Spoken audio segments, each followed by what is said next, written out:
अस्सलाम वालेकुम जी, खुश आमदीद कहते हैं आप सब लोगों को। दोपहर बखैर में उम्मीद करते हैं आप सब खैरियत से होंगे। मैं हूं आपके साथ हलीमा जुल्फ़िकार, मेरे साथ मौजूद हैं हुमायूं ज़ेब अब्बासी। आपको बहुत बहुत रमज़ान मुबारक हो एक बार फिर। और अगर कोई इंटरनेशनली हमें देख रहे हैं, ये ज़्यादातर मैंने इसलिए कहा क्योंकि कल मुझे कुछ मैसेजेस आए थे जो बता रहे थे कि वो यूएस में देख रहे हैं। आई वाज रियली शॉक्ड कि यूएस में चैनल आता है। तो मैंने उनसे जब पूछा तो उन्होंने मुझे बताया कि वहाँ पर जैसे यहाँ पे एक डिश होता है, वहाँ पे एक डिवाइस होती है। जी डिवाइस तो वो डिवाइस से जो है वो कहते हैं यस ये चैनल आता है। मैं इस बात पे ज़्यादा खुश हूँ कि इतने सारे चैनल्स होने के बावजूद ऑब्वियसली जब हमारा चैनल आ रहा है तो और भी बहुत सारे चैनल्स आ रहे होंगे और उसमें वो उन्होंने हमारा इंतखाब किया है, तो मुझे बड़ा अच्छा लगा, मुझे खुशी बड़ा की अच्छा बात है। आपको पता है आज कौन सा रोज़ा है? हाँ जी बिल्कुल पता है। क्या? सातवां। मुझे नहीं आता, मैं समझ रही थी छठा है और सबने जब मुझे कहा सातवां है तो मुझे मतलब थोड़ी सी खुशी भी हो रही है कि 7 रोजे हो गए, लेकिन मुझे थोड़ा सा गम भी हो रहा है कि इतनी जल्दी टाइम गुजरा है। अब सिर्फ 3 रोजे रह गए और पहला अशरा खत्म हो जाएगा। मैं झूठी बोलना चाहूंगा रोजे में, आपसे सच बोलूंगा तो कम आ रहा था। तो कहा अच्छा नहीं, मुझे लग रहा था छठा है, तो सारे मुझे हंसने लगे कि आप रोजे रख रही नहीं। मैंने कहा मैं रख रही हूँ लेकिन मेरे पास कैलकुलेशन का टाइम खत्म हो गया। हाँ मतलब आपने रखने रोजे, जब होगा पता चल जाएगा चांद निकल आया। नहीं आई एम वेरी सैड कि सिर्फ जो 3 रोजे रह गए पहला अशरा खत्म होने में, और ये रमजान जो है बहुत जल्दी गुजर जाएगा और हमें जो है इससे ज़्यादा से ज़्यादा फ़ायदा उठाना चाहिए इस टाइम का। आज का जो हमारा मौजू है, आप रखिएगा इसके बाद जो रोजे आएंगे। जी मैं रखती हूँ शाबान के, तो वैसे मैं नहीं रखती रोजे अनफॉर्चुनेटली, लेकिन मैं कोशिश करती हूँ कि मैं बाद में जो है वो जी रोजे रखती हूँ। अच्छा ज़िलहज भी इस दफ़ा बहुत ज़्यादा गर्मी में आ रहा है। अच्छा आज का जो हमारा मौजू है एहसास के बारे में हम बात करेंगे। एहसास एक ऐसी चीज़ है जो मुझे लगता है कि ये बचपन से आपके अंदर इनकलकेट किया जाता है कि आपने दूसरों का एहसास करना है, आपने दूसरों के बारे में जो है वो सोचना है। हुमायूं, आपको क्या लगता है कि एहसास जो है वो क्या तरबियत से आता है, अपने एक्सपीरियंसेस से आता है, लोगों को देख देख के आता है, या बोल बोल के सिखाना पड़ता है, या आपके पेरेंट्स जो कर रहे होते हैं वही आप रेप्लिकेट कर रहे होते हैं? What do you think?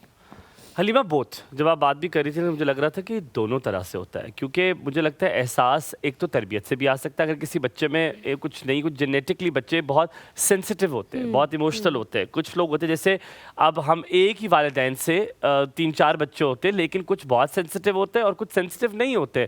वो बड़े हार्ड कोर होते हैं, उनके आगे जो भी लेकर आ जाओगे तो they will not feel sad, वो जल्दी उदास किसी के लिए नहीं हो जाएंगे। लेकिन दूसरी तरफ एक ही बच्चा उसी माँ बाप का जो है वो दूसरे के लिए रोना भी शुरू कर देगा। इससे ये साबित होता है कि कुछ लोग इन बिल्ट यानी कि जब पैदा होते हैं उसी साथ ही उनके अंदर जो एहसास और जो कहते हैं नस होती है वो किसी के अंदर होती है और किसी के अंदर नहीं होती।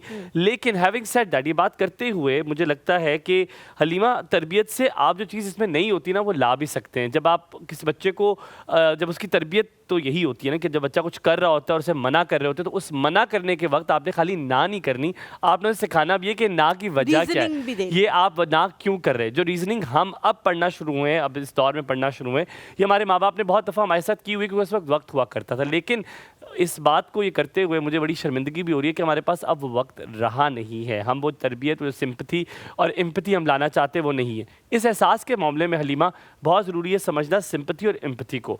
मुझे बताओ, आप एम्पैथाइज़ करती हो बहुत सारी चीज़ों में सिंपथी भी आपको आ जाती है। आप डिफ्रेंशिएट कैसे करती हो कि यहाँ पे बैठना है, यहाँ पे एम्पैथाइज करना और यहाँ पे सिंपैथाइज करना है?